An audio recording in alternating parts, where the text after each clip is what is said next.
인류가 역사상 처음으로 인공적으로 원자핵을 쪼갠 순간이 있었어요. 정말 말 그대로 세상을 바꾼 실험이었죠. 오늘 바로 그 이야기 속으로 한번 들어가 보려고 합니다. 이 발견이 대체 얼마나 대단했냐고요? 노벨위원회가 코크로프트랑 월턴의 업적에 대해 이렇게 말했답니다.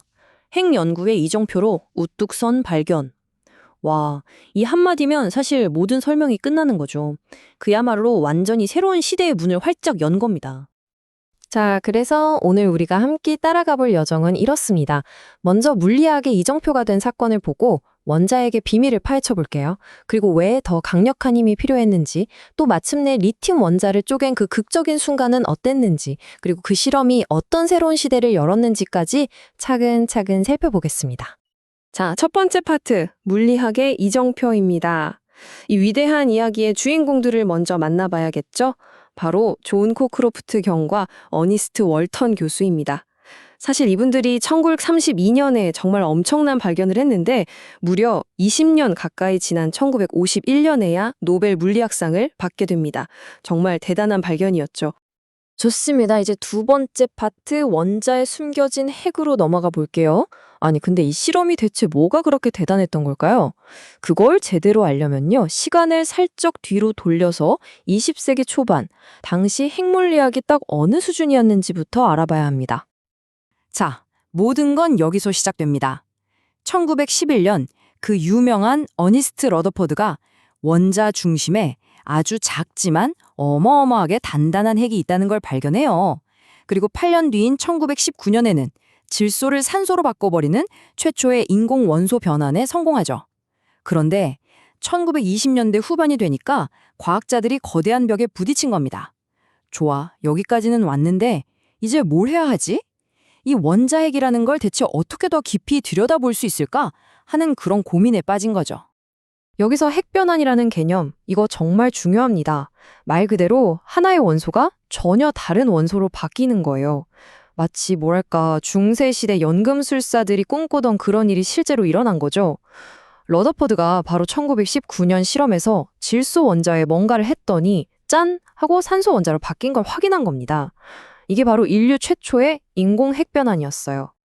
자, 그럼 세 번째 파트로 넘어가서 도대체 왜 과학자들은 더 강력한 힘을 원했을까요? 문제는 바로 그들이 쓰던 무기에 있었습니다. 그러니까 원자핵을 깨부술 총알 말이죠. 당시엔 자연에서 나오는 총알밖에 없었는데 이게 영 시원찮았던 거예요. 한번 상상해 보세요. 여러분이라면 어떡하시겠어요? 눈에 보이지도 않는데 지금 가진 도구로는 절대 깰 수도 없는 뭔가를 연구해야 한다면요. 정말 막막하겠죠?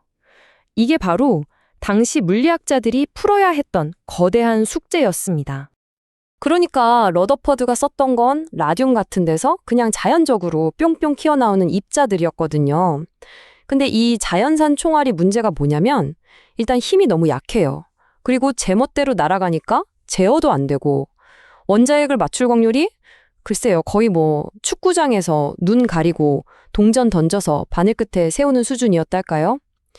그래서 과학자들은 이제는 정말 강력하고 내가 원하는 곳으로 정확히 쏠 수 있고 또 꾸준히 쏠 수 있는 그런 인공 총알이 절실하게 필요해진 겁니다. 바로 그때 가모프 같은 이론 물리학자들이 정말 기가 막힌 아이디어를 내놓습니다. 뭐냐면요. 우리가 엄청 높은 산을 넘을 때 꼭 정상까지 힘들게 올라갈 필요 없잖아요. 중간에 터널을 뚫으면 쑥 지나갈 수 있는 것처럼 입자도 원자에게 그 단단한 에너지 장벽을 무식하게 힘으로만 넘는 게 아니라 마치 터널을 뚫는 것처럼 쏙 하고 통과할 수 있다는 이론이었죠. 이게 왜 중요하냐면 그럼 우리가 생각했던 것만큼 그렇게 어마어마한 에너지는 필요 없을 수도 있겠는데? 하는 아주 희망적인 신호였기 때문입니다. 자, 그리고 드디어 네 번째 파트, 이야기의 클라이맥스입니다. 이런 이론적인 희망을 품고 또 엄청난 기술적인 도전을 마주하면서 과학자들은 마침내 인류의 역사를 바꿀 실험에 돌입하게 됩니다. 때는 1932년, 장소는 캐번디시 연구소, 바로 리튬 원자 분열 실험입니다. 이 실험은요, 정말 말 그대로 완전히 새로운 세계로 뛰어드는 대담한 도전 그 자체였습니다. 코크로프트와 월턴이 하려고 했던 건 그 누구도 가보지 않은 길이었거든요. 이걸 성공시키려면 정말 상상하기도 힘든 기술적인 문제들을 다 해결해야만 했어요. 실험 과정은 이렇습니다. 딱 4단계로 정리해 볼게요. 첫째, 어마어마하게 큰 고전압 입자 가속기를 만듭니다. 둘째, 이 장치로 수소 원자핵, 그러니까 양성자를 엄청나게 빠른 속도로 가속시켜요. 셋째, 이 양성자 총알들을 리튬으로 만든 표적에다가 냅다 쏴버립니다. 그리고 넷째, 정말 믿을 수 없는 광경이 펼쳐집니다.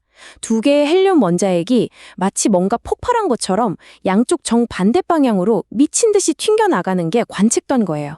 바로 이 순간이 인류가 역사상 처음으로 원자를 쪼갠 순간이었습니다. 이 실험을 성공시키려고 이 사람들이 다룬 전압이 얼마인지 아세요? 무려 60만 볼트입니다. 60만 볼트. 우리가 집에서 쓰는 전기의 수천 배에 달하는 진짜 어마어마한 에너지였어요.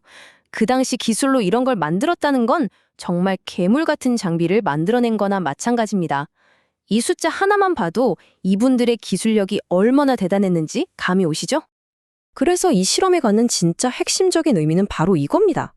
역사상 최초로 자연에 의존하지 않고 오로지 인간이 만든, 인간이 완벽하게 통제하는 수단만으로 핵 변환을 일으켰다는 거. 이건 정말 인류와 원자의 관계가 완전히 달라지는 결정적인 순간이었어요. 자, 그럼 이제 마지막 5번째 파트입니다. 이 단 하나의 실험이 과연 어떤 새로운 시대를 열었고 우리에게 어떤 유산을 남겼는지 한번 살펴보겠습니다. 그리고 여기서 진짜 소름 돋는 이야기가 하나 나옵니다. 이 실험이요, 바로 아인슈타인의 그 유명한 법칙, E는 mc 제곱을 최초로 아주 강력하게 증명해낸 실험이라는 거예요. 이게 무슨 말이냐면 실험 전이랑 후의 질량을 아주 정밀하게 재봤더니 글쎄 아주 약간의 질량이 사라진 겁니다. 흔적도 없이요. 근데 그 사라진 질량이 어디로 갔냐? 정확히 2개로 쪼개진 헬륨 원자핵이 튕겨나가는 그 엄청난 운동 에너지로 완벽하게 바뀐 거죠. 와, 질량이 정말로 에너지로 변할 수 있다는 걸 인류가 처음으로 2눈으로 똑똑히 목격한 순간이었습니다. 이 실험 하나가 그야말로 지식의 빅뱅을 일으켰다고 해도 과언이 아닙니다. 일단 아인슈타인 이론을 증명했죠. 이걸 시작으로 앞으로 핵 연구는 이렇게 해야 한다는 어떤 모델을 제시했고요. 덕분에 새로운 입자들이 줄줄이 발견되기 시작했습니다. 또 이들이 만든 장비는 오늘날 거대한 입자 가속기들의 할아버지뻘이 됐고 결국 물리학이라는 학문 자체에 어마어마하게 넓고 새로운 운동장을 열어준 셈입니다. 이들의 스승이었던 러더퍼드가 생전에 이런 말을 자주 했대요. 모든 일에 있어서 가장 중요한 건 바로 그 첫걸음이다. 코크로프트와 월턴의 이 실험은 정말 인류가 원자핵이라는 새로운 시대로 내디딘 가장 위대하고 또 가장 중요했던 바로 그 첫걸음이었던 거죠. 이 역사적인 성취로부터 거의 90년이 흐른 지금 이 이야기는 우리에게 이런 질문을 던지는 것 같습니다. 과연 지금 우리의 세상을 또 한 번 바꿔놓을 그 다음 첫걸음은 무엇이 될까요? 여러분은 어떻게 생각하세요?